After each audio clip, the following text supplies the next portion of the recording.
భారత క్రికెట్ జట్టులో స్థానం కోసం ఎదురు చూస్తున్న Mumbai middle order batsmen Sarfaraz Khan కు అనూహ్యంగా మరో ఎదురు దెబ్బ తగిలింది.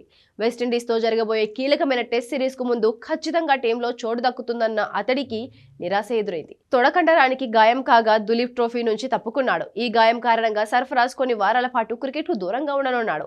గతేడాది కివీస్ తో సిరీస్ లో ఒక మ్యాచ్ లో సెంచరీతో ఆకట్టుకున్న సర్ఫరాజ్ ఆ తర్వాత అంతలా రాణించలేదు. ఇదే సమయంలో తర్వాతి సిరీస్లకు తుది జట్టులో ప్లేస్ దక్కించుకోలేకపోయాడు. ఇప్పుడు బాగా రాణిస్తున్న సమయంలో మళ్ళీ గాయం వెంటాడింది. బుచ్బాబు టోర్నమెంట్లో హర్యానాతో జరిగిన మ్యాచ్లో సర్ఫరాజ్ కు గాయమైంది. సెప్టెంబర్ 4న బెంగళూరులో సెంట్రల్ జోన్తో జరిగే సెమీఫైనల్కు అతడు వెస్ట్ జోన్ తరపున ఆడాల్సి ఉంది. ఇప్పుడు ఈ గాయంతో ఆడలేని పరిస్థితి నెలకొంది. ప్రస్తుతం ఈ క్రికెటర్ బెంగళూరులోని బీసీసీఐ సెంటర్ ఆఫ్ ఎక్సలెన్స్ లో పునరావాసం పొందుతున్నట్టు సమాచారం. అతడి స్థానంలో బరోడా బ్యాట్స్మెన్ శివాలిక్ శర్మను జట్టులోకి తీసుకున్నారు.